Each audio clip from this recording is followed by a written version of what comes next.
My name is Jake Whitaker. I turned 90 years old a week ago today. It's funny, you go through life knowing that old age will catch up to you, and you still wonder where the time went once it does. At least, that's what the other folks around the retirement home say. I know exactly where my time went. I've seen the world from many perspectives, everything from rose-tinted glasses of youth to an old man's tired cynicism. I've learned a great deal of things in my day, but even for someone of my years, some things will always remain a mystery. There are things in life you just get comfortable with, even without an explanation. You just accept them, and you even come to expect them. You stop to think about it every now and then, wondering if there's an answer, but you eventually stop trying. It is what it is, no changing it, no need to. For me, that thing has been around for as long as I can remember. I've walked through life with a very strange companion. My grandfather died in the fall of 1931. It wasn't anything tragic. It was just his time.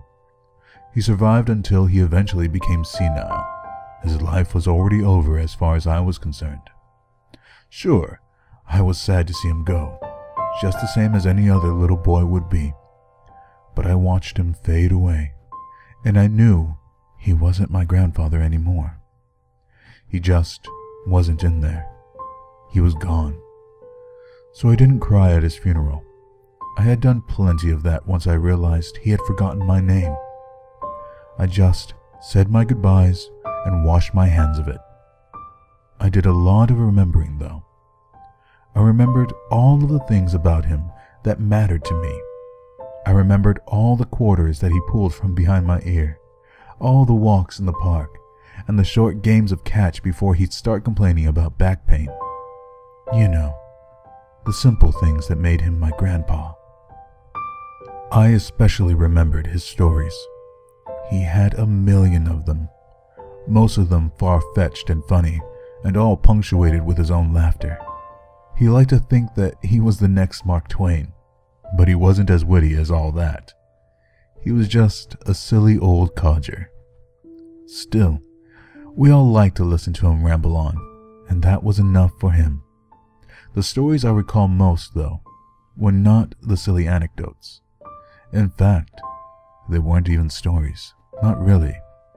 They were more like obscure references, the kind you might hear about La Llorona, the Tooth Fairy, or the Boogeyman. The ones I grew up with were about the owl. There was a difference between the owl and those other creatures, though. All of these other creatures you hear about, they're urban legends because there's always a story behind them. Not the owl.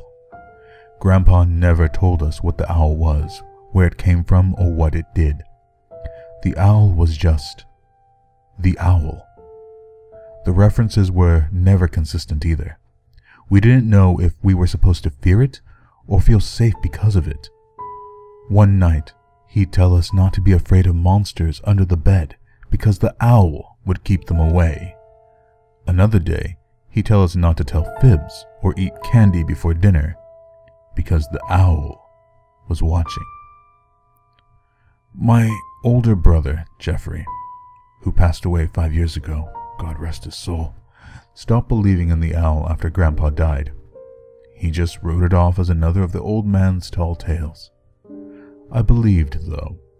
I had always believed, and I knew for sure after the wake. Everyone took turns walking by his open casket to say their final goodbyes, commenting on how peaceful he looked and saying he was in a better place. The usual remarks for the occasion. And then it was my turn. I was only 9 years old, and I still hadn't reached my growth spurt, so I had to stand on my toes a bit to see. The first thing I saw was Grandpa's face in profile, expressionless and pale, and it choked me up the way you'd expect. It was also my first experience with death, so I was much too disturbed to look for long. Then I saw something that no one else seemed to notice, or if they did, they didn't make any mention of it.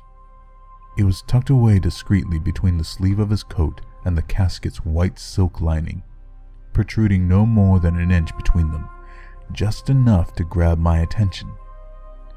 It was a feather. It was long and beautiful, a tuft of snowy white down at the base of the quill. Pure silver white with faint stripes of gray along the vein. It seemed so deliberately placed, but I hadn't seen anyone else put it there, and I had been nervously watching the line of mourners move ahead of me the entire time.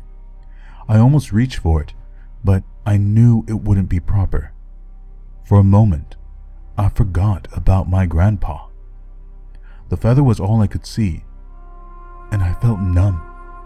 Nobody else saw it, and nobody would believe me if I told them. But I knew where it came from. It belonged to the owl. That night was a restless one for me, the first of many. It was a long time before I could sleep comfortably again, because that was the night when it first paid me a visit. In the moonlight, I could just make it out. It was perched on a tree branch just outside my bedroom window. A large and striking great horned owl, entirely silver in appearance. Even its beak and talons were a sort of dull gray. I couldn't see its eyes, as they were sunken in dark hollows. Its crown feathers hung at a lazy slant, and it didn't make the fidgety gestures you would expect from a bird. Its only movement came from an occasional slight twitch or light rustling of its feathers in the breeze. It never moved an inch, never made a sound, and it never looked away. It stared through my window directly at me the entire night. I've seen it outside my window every night since. Sometimes it's on my windowsill where I can see its every feather, sometimes across the street in a neighboring tree, but always near enough where I can see it. It was there when I lost my virginity, and I lay awake staring at it as my partner for the night slept soundly in my embrace. It was there during the first night I spent in my first apartment, an apartment in downtown Los Angeles, far from where anyone would expect to see such a bird. It was there on my wedding night, watching me from the window of our new home while I held my bride close. It was there on the night my wife gave birth to our first son, and I caught a glimpse of it from the corner of my eye, staring at me from the waiting room's small window. Once, I was hospitalized overnight with a terrible flu. The room had no windows, but I knew the owl was watching. I could feel it. It was perched outside in some nearby tree, as always, peering at me through the walls. It has always been there, whether or not I think to look for it, always waiting patiently, waiting for what I didn't know. Truth be told, I still don't know. Never a hoot nor a screech. It never moves and it never looks away. In the later years of my life, I think I began to understand my grandfather a little better.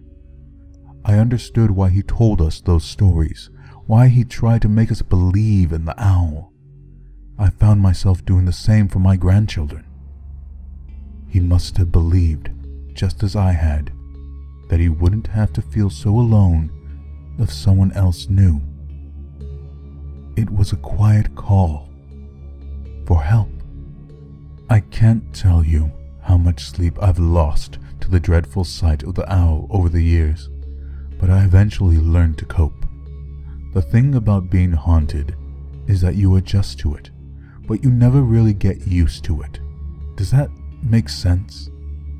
Things wouldn't seem quite right if it wasn't there as usual, but it's always nagging you in the back of your mind. You can never ignore it, even if you want to. So instead, you try to live with it, you try to make peace with it, and becomes a routine. For a while, I even tried to interact with the owl, though I don't know what compelled me. Perhaps I wanted to understand the thing, or just to see it do something, anything, other than sit there in silence and stare at me. Maybe I'd teach it some tricks, to fetch my slippers or deliver letters. The thought made me laugh. I would often approach the window to open it, thinking maybe I could pet the bird, but it always fluttered away into the shadows before I got too close. Not for long though. It would always return once I gave it an acceptable amount of space. Sometimes I would place a chair across from the window, at the distance the owl allowed, of course. I would sit in that chair and talk to the bird, telling it about my day, my troubles, and my dreams. Sometimes I'd tell it jokes, though I knew it would never laugh. I had hoped the owl was listening, or maybe that it would respond somehow. It never did. It just sat perfectly still as always, watching me patiently. The owl has been my strange companion, even during these final days of my life. It has never left me, no matter how much I wished that it would. I've been sick lately, and I know I don't have much time left. The nurses know it, the other residents know it, and I think the owl knows it too. Since I became ill around the time of my birthday last week, its behavior has changed. It has begun to move, an anxious little shuffle, and it tilts its head from time to time in that impossible way unique to an owl. I can see its eyes now, dull amber beads and pupils wide with anticipation.